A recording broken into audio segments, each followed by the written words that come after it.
시편 130편 1절에서 131편 3절까지 말씀을 교독하겠습니다. 하나님의 말씀입니다.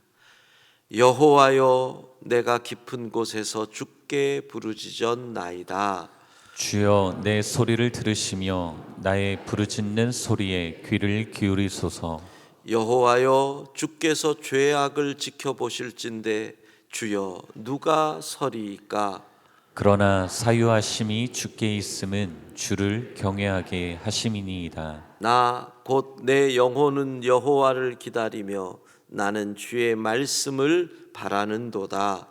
파수꾼이 아침을 기다림보다 내 영혼이 주를 더 기다리나니 참으로 파수꾼이 아침을 기다림보다 더하도다. 이스라엘아, 여호와를 바랄지어다. 여호와께서는 인자하심과 풍성한 속량이 있음이라. 그가 이스라엘을 그의 모든 죄악에서 속량하시리로다. 131편 1절입니다. 여호와여, 내 마음이 교만하지 아니하고 내 눈이 오만하지 아니하오며 내가 큰 일과 감당하지 못할 놀라운 일을 하려고 힘쓰지 아니하나이다. 실로 내가 내 영혼으로 고요하고 평온하게 하기를 젖된 아이가 그의 어머니 품에 있음 같게 하였나니 내 영혼이 젖된 아이와 같도다. 함께 읽습니다. 이스라엘아, 지금부터 영원까지 여호와를 바랄지어다. 아멘. 아멘. 시편 130편은 정말 많은 분들이 좋아하는 시입니다. 특별히 우리 믿음의 선배들 가운데 시편 130편에 대한 고백이 의외로 많이 있는 것을 제가 설교를 준비하면서 발견을 했습니다. 대표적인 사람이 루터입니다. 종교개혁자 루터가 시편으로 강해하고 주애를 쓴 거 우리가 아는데, 루터는 시편 가운데서 구원의 교리를 잘 담고 있는 시를 이름을 붙였습니다. 이것은 바울의 시편과 같다. 그러한 게 몇 개 있는데, 예를 들면 32편입니다. 허물의 사함을 받고 자신의 죄가 가려진 자는 복이 있다. 우리에게 익숙하죠. 이것도 바울의 시편이다. 51편, 이건 진짜 더 유명하죠. 다윗이 밧세바의 사건 이후에 나단 선지에게 책망받고 회개했던 하나님이여, 내 속에 정한 마음을 창조하시고 내 안에 정직한 영을 새롭게 하소서. 나를 주 앞에서 쫓아내지 마시고 주의 성령을 내게 거두지 마소서. 이것도 루터는 바울의 시편이라고 이름을 붙이고, 143편도 이름을 붙입니다. 주의 종에게 심판을 행하지 마소서. 주의 눈 앞에는 의로운 인생이 하나도 없나이다. 그러한 가운데 이 130편이 포함이 됩니다. 그리고 또 감리교의 창시자라고 할 수 있는 요한 웨슬레가 회심하게 된 것도 시편 130편이라고 기록에 나와 있습니다. 감리교에서는 1738년 5월 24일, 그래서 5월 24일 주일을 웨슬레 회심 주일이라고 지키는데, 그때 이 130편으로 만든 찬송을 부른다고 합니다. 그 이유가 바로 그날 예배를 드리러 웨슬레가 갔다가 영국에 있는 세인트 폴 교회인데, 찬양대가 시편 130편으로 만든 찬양을 부를 때 그때 받은 은혜가 웨슬레의 회심의 계기가 되었다고 합니다. 또 하나, 어거스틴이 나이가 점점 들어가면서 내가 죽을 날이 다가온다, 죽음을 준비할 때 이 시편 130편 4절 말씀을 기록해서 자기 머릿맡에 붙여 놓았다라고 합니다. 4절 그러나 사유하심이 주께 있음은 주를 경외하게 하심이니이다. 그러니까 이 시편 130편이 정말 교회의 역사에 등장하는 위대한 사람들이 너무너무 사랑했던 시편인 걸 알 수가 있습니다. 이렇게 시작이 됩니다. 시인은 내가 깊은 곳에 빠졌습니다. 어떤 동굴과 같은 상황, 어떤 깊은 바다와 같은 상황, 몸으로 나오려고 몸부림치면 칠수록 더 빠져드는 늪과 같은 상황. 시인은 자기 자신이 깊은 곳에 빠져 있다. 그런데 무엇을 합니까? 주께 부르짖었나이다. 어떤 깊은 곳일지라도 우리가 기도할 수 있으면 소망이 있는 줄로 믿습니다. 주께 부르짖었나이다. 자, 여기서 깊은 곳의 의미는 무엇일까요? 다른 것 아닙니다. 내 힘으로 결코 헤어나올 수 없는 곳이 깊은 곳입니다. 내가 아무리 몸부림을 쳐도 마치 늪과 같이 더 빨려 들어갑니다. 내 힘으로 결코 헤어나올 수 없습니다. 사람에게 각각의 깊은 곳이 있을 겁니다. 어떤 분은 불치병과 같은 질병일 수 있고, 어떤 분은 부도 직전의 상황, 내 힘으로 나올 수 없는 경제적 상황일 수 있는데, 오늘 시편 기자는 그것을 죄의 문제로 이야기합니다. 그래서 루터는 이것이 바로 구원의 도리를 설명하는 바울의 시편이라고 얘기하는 겁니다. 3절 여호와여 주께서 죄악을 지켜보실진대 주여 누가 서리이까. 이렇게 보면 어떤 분들은 무슨 죄를 그렇게 많이 지었길래 저렇게 죄 문제로 고민을 할까. 어떤 분은 어떤 흉악한 죄를 지었길래 저렇게 죄 문제에서 빠져나오지 못할까? 여러분, 죄의 양이나 질을 말하는 게 아닙니다. 그것은 하나님 앞에 서 있기 때문입니다. 하나님 앞에서 우리의 죄를 정말 양털과 같이 미세한 죄라고 할지라도 감출 수 있다 없다? 주무신다 깨어있다?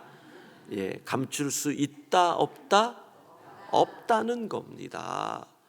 핀셋으로 작은 것 하나하나를 잡듯이 하나님 앞에서 나의 죄를 어떤 것도 감출 수 없고 숨길 수 없다면, 그렇습니다. 죄의 문제는 인간이 결코 자기 힘으로 해결할 수 없는 것입니다. 그러니까 이렇게 나올 수밖에 없죠. 주여 누가 하나님 앞에 설 수 있겠습니까? 누가 설 수 있겠습니까?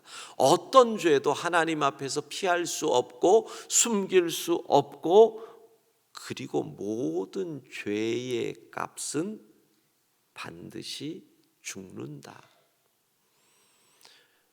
죄가 인간의 판단으로 크다 적다의 문제가 아니라는 거예요. 인간의 판단으로 살인죄는 나쁜 더 큰 죄고 거짓말 정도는 넘어가는, 이게 하나님 앞에서의 판단이 아니기에 주님이 죄를 살피면 우리는 살 방법이 없습니다. 이것이 바로 시인이 이야기하는 깊은 데입니다. 그러니 부르짖는 겁니다. 여러분, 우리의 두려움이, 죄를 발견한 우리 사람의 두려움이 뭔 줄 아세요? 죄 때문에 이 벌을 받았다, 이거 아닙니다. 죄를 지어서 내가 이 벌을 받았다, 두렵다, 이거 아닙니다. 죄를 지어서 하나님이 내 기도를 안 들으실까? 여러분, 이게 두려움이에요. 그러니까 시인은 부르짖는 거예요. 내 소리를 들으시고 나의 부르짖음을 들으시면 혹시라도 용서해 주시고 길을 열어주실까 봐 부르짖는 거예요. 여러분, 죄를 지어서 받는 벌이 그래요. 그것도 두렵죠. 인간이니까. 그러나 정말 두려운 것은 하나님이 나와 단절하실까 봐. 그러니 깊은 곳은 하나님 앞에서 자신의 죄를 깨달은 인간이 하나님과 단절된 자신의 모습이 마치 깊은 물에 빠져서 어떤 것도 잡을 수 없는 상황에서 떠다니는, 표류하는 모습과 같은 것이지요. 여러분, 기억하셔야 합니다. 4절입니다. 우리가 이 말씀 때문에 소망을 갖습니다. 같이 4절을 읽도록 하겠습니다. 그러나 사유하심이 주께 있음은 주를 경외하게 하심이니이다. 용서할 너그러울 사유, 죄를 너그럽게 용서하신다. 여러분, 하나님은 죄를 너그럽게 용서하시는 분이신 줄로 믿습니다. 그러니 어거스틴이 죽음의 날이 다가온다 생각하니 뭐가 제일 두렵겠어요? 하나님의 심판 앞에 서는 것. 무슨 말씀을 붙잡겠어요? 사유하심이 주께 있으니 내가 주를 경외합니다. 여러분,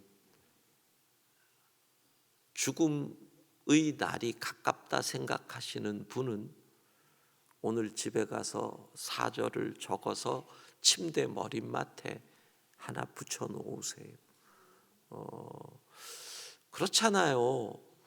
80, 90 넘어가시는 분들은 주무시다가 천국 갈 수도 있어요. 그러면 어떤 분들은 말도 안 되는 얘기하지 말라 그러는데, 안 죽는 게 중요한 게 아니에요, 여러분. 잘 죽는 게 중요한 거잖아요. 그러면 내가 자다가 천국 갈 수도 있는데 하나님 만날 생각하면 심장이 뚝 그러잖아요. 그러면 밤에 잠자러 들어갈 때마다 머릿맡에 이 말씀을 보면 얼마나 위로가 되겠어요. 어거스틴 같은 분조차도 이 말씀을 기록했다 그러면 우리는 예외 없는 거죠, 사실은. 자, 오늘 시편도 성전에 올라가는 노래예요. 성전에 올라가는 시인이 무엇을 간절히 기대하겠어요? 하나님을 만나러 가는데, 진짜 하나님을 만나러 가면 인간은 내 죄가 걱정될 수밖에 없어요. 하나님 앞에서 감출 수가 없잖아요. 두렵고 떨리는 거예요. 그러니까 7절, 이스라엘아 여호와를 바랄지어다. 여호와께서는 인자하심과 풍성한 속량이 있음이라. 하나님이 우리의 죄를 사해 주시는 인자하심과 풍성한 속량, 용서하심이 있음을 바라며, 그러면서 그 간절한 은혜를 사모함으로 주의 전으로 올라갈 수밖에 없는 것이지요. 그 주님을 향한, 주의 은혜를 향한 기대가 어느 정도였느냐 하면 이렇게 나와요. 6절, 파수꾼이 아침을 기다림보다 내 영혼이 주를 더 기다립니다. 이거는요 조금 죄송한 얘기인데, 군대를 갔다 온 분은 이 구절이 가슴에 확 와닿을 거예요. 밤을 새면서 근무를 보초 야간 근무를 하면 진짜 해뜨기 기다려지거든. 제 경험으로는 보통 때는 2시간씩 야간에 보초를 쓰지만 비상 훈련 그러면 밤을 새거든. 새벽이 오면 너무 졸려요. 제가 가장 새벽을 간절히 기다렸던 경험은 저희가 대학교 2학년 때 군 부대에 가서 교련 교육을 GOP에서 일주일 받았어요. 그러니까 GOP에 가서 그때 저희가 15사단 대성산에 가가지고 일주일을 군 훈련을 받았는데 교련 교육을요. 그러면 GOP에 들어가서 이 GP 군사분계선 안에 GOP 군사분계선 OP 바깥 이렇게 돼요. 그러니까 휴전선 앞에 있는 GOP에 대학생들을 집어넣고 밤새 지키게 하는 일들을 했단 말이에요. 그러면 거기에 초소에 들어가서 밤을 새면서 지키는데 같이 들어간 기관병 군인은 대충 야 너가 해라 그러고 자요. 근데 우리는 무서워요. 북한군이 바로 올 것 같아요. 부스럭 소리만 나도. 근데 졸려요. 그게 미치는 지경이에요. 무서운데 졸려. 야, 그러면 허벅지를 꼬집어요. 그리고 거기서 별짓을 다 해요. 안 잘라고. 순찰 오다가 걸리면 이게 무슨 일이 되겠어요. 다시 보낸다 막 그러거든요. 그러면 일주일 군사교육 받은 게 허사가 되니까 눈을 부릅뜨고 마지막에 잠을 깨우려고 하는 게 이러고 저는 숨 안 쉬기 이러고 1분 넘어가면요 얼굴이 시뻘개져요. 그러면 내가 죽을 것 같으면 잠이 깨요. 저절로. 그러면서 새벽을 기다린다니까. 이 기다림, 이 간절함으로 예배에 나오래요. 주님 못 만나면 나 죽습니다. 주의 은혜가 없으면 나는 끝입니다. 그 기다림에서 구체적으로 이렇게 얘기해요. 5절에 나 곧 내 영혼은 여호와를 기다리며 나는 주의 말씀을 바라는도다. 주의 은혜를 사모하며 주의 전에 와서 주의 말씀을 바라는 거예요.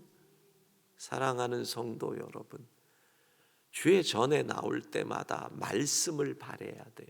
제가 늘 얘기하잖아요. 어떻게? 오늘 하나님께서 주의 종을 통해 내게 말씀하신다. 이것이 예배자가 바라는 말씀에 대한 태도예요. 오늘 하나님께서 주의 종을 통해서 내게 말씀하신다. 거기서 한 걸음을 더 나아가면 오늘 하나님께서 주의 종을 통해 반드시 내게 말씀하신다. 이런 기대와 간절함으로 나오는 거지요. 그럴 때 주의 은혜가 임하는 거예요. 나의 죄보다 더 큰 하나님의 인자하심, 예수 그리스도의 보혈이 나의 죄를 정결케 하는 그 은혜를 체험하게 돼요. 그러면 그 다음에 우리는 바뀌게 되는 거예요. 그 바뀜이 131편이에요. 큰 일, 감당하지 못할 놀라운 일, 이런 거 가지고 하나님에게 매달리지 않아요. 뭐 주세요, 이거 해주세요, 이게 필요해요, 이런 걸로 하나님 앞에 나아가지 않아요. 왜? 예수 그리스도 그분 한 분만으로 만족하거든요. 그러니 내 영혼이 고요해요.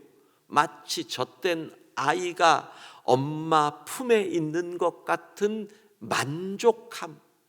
아이가 뭘 바라겠어요? 엄마 품에 있으면 그걸로 족한 거지. 주님 한 분만으로 만족하는 거예요. 이게 예배의 은혜예요. 예배에 오면 세상도 없고 나도 없고 사랑의 주만 보게 되는 것이지요.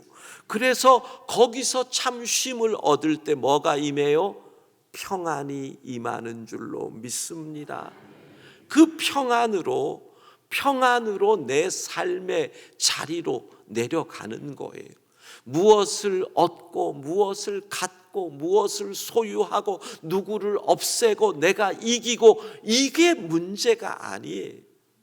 그저 주님 한 분만으로 충만하여 예수 그리스도로 충만하여 평안으로 삶의 자리에 나아가는 이 예배의 은혜가 여러분의 일생 예배 때마다 풍성하기를 주의 이름으로 축복합니다.